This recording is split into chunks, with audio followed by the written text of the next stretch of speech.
嗨，大家好，我叫艾娜老师，你可以叫我艾娜老师，或者你可以叫我艾娜姐姐. Oke, halo semuanya, nama aku Erna, boleh panggil aku Erna Lauscher atau boleh panggil aku Kak Erna juga boleh. Aku masih muda ya kan? Oke. Hari ini perkenalan aja. Ini kita akan belajar tentang apa sih itu bahasa Mandarin, ya kan? Kenapa sih bahasa Mandarin itu penting dan lain sebagainya.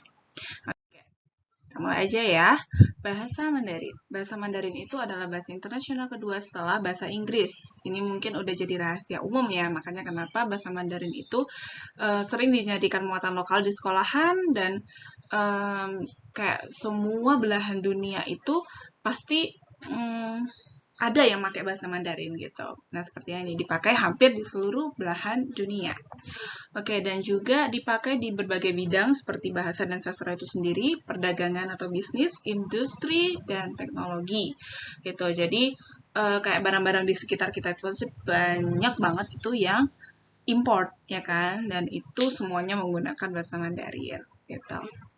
Kemudian merupakan salah satu bahasa tersulit di dunia. Ups, bahasa tersulit di dunia. Why? Gitu. Karena bahasa Mandarin itu bukan cuma bisa ngomongnya aja, tapi tulisannya itu loh yang memang menjadi salah satu bahasa yang tersulit. Tapi itu bahasa yang sulit, bukan bahasa yang tidak mungkin dipelajari.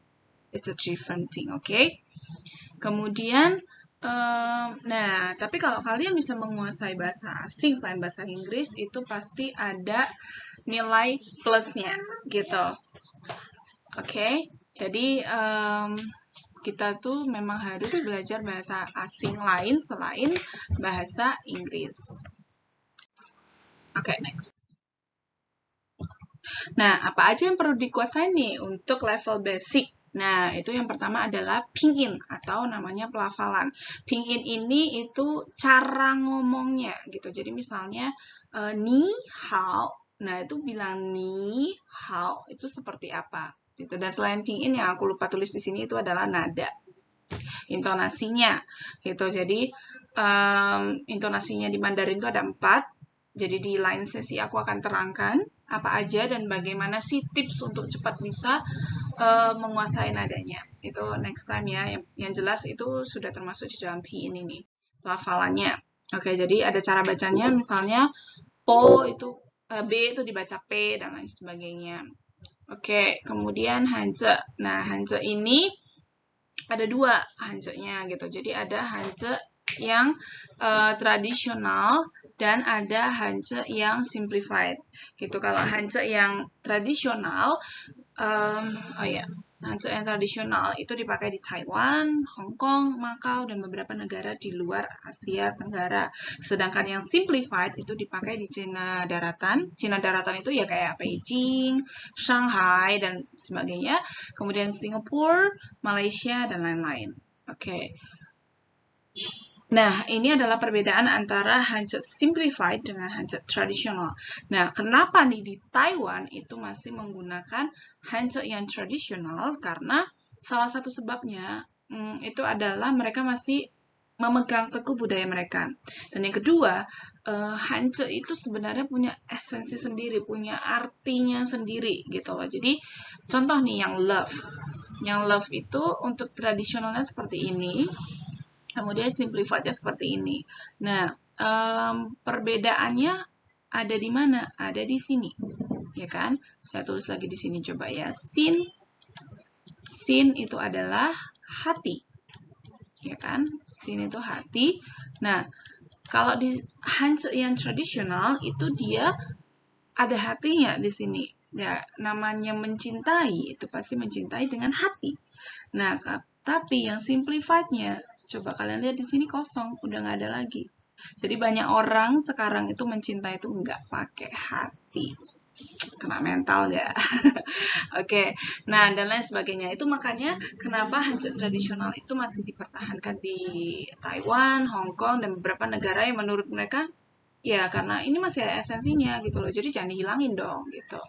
Oke, kemudian ya tapi memang lebih ribet goresannya. Kalau yang simplified namanya simple ya kan, berarti sudah disederhanakan. Oke. Nah, yang kita pakai di Indonesia itu yang sesuai dengan standar internasional atau yang simplified. Seperti itu. Nah, bagaimana sih tips dan trik untuk belajar bahasa Mandarin? Itu ada 多听多看多说多写多练习. Jadi banyak dengar. Jadi itu biasanya untuk pelafalannya. Jadi seperti anak kecil yang baru belajar ngomong, itu kan dia pasti dengar dulu. Nanti satu hari dia akan bisa ngomong sendiri gitu.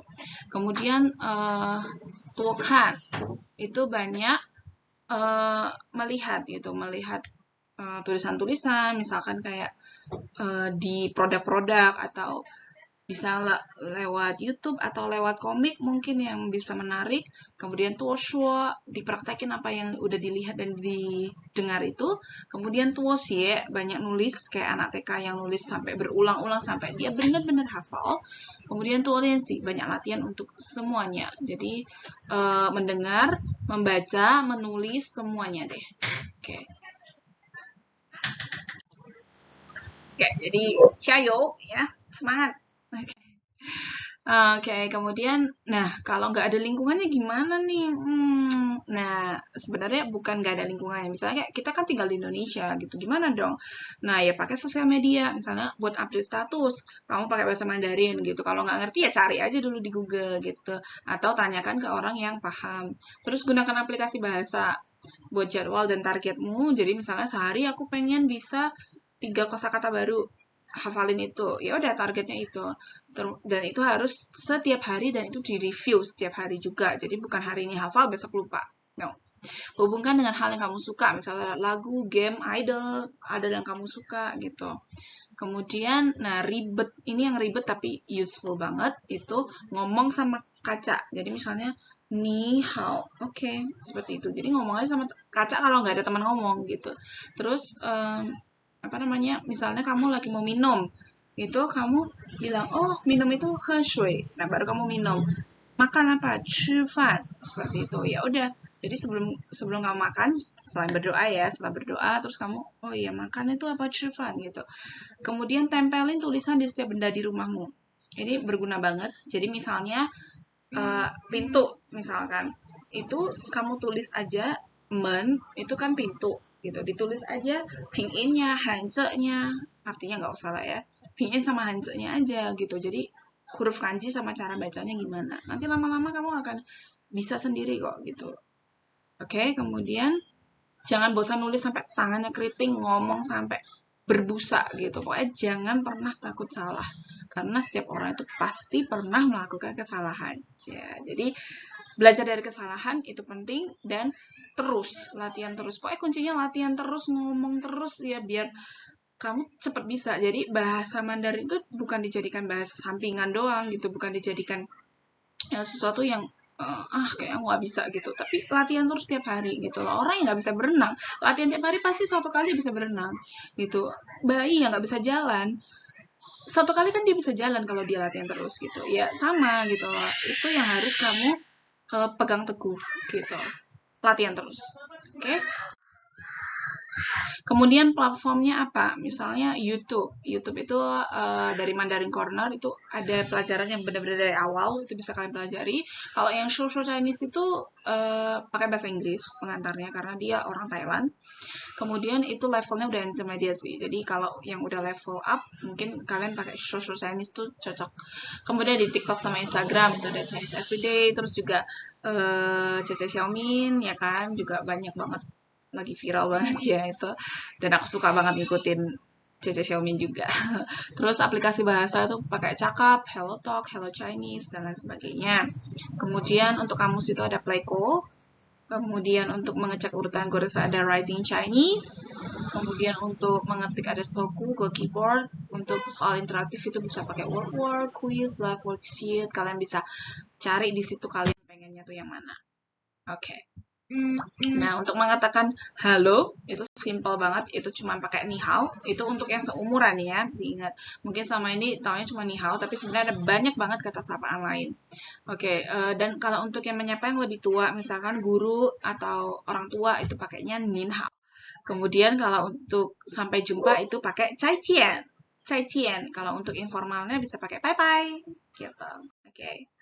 Oke, sekian aja. Bye-bye. Sampai jumpa lagi.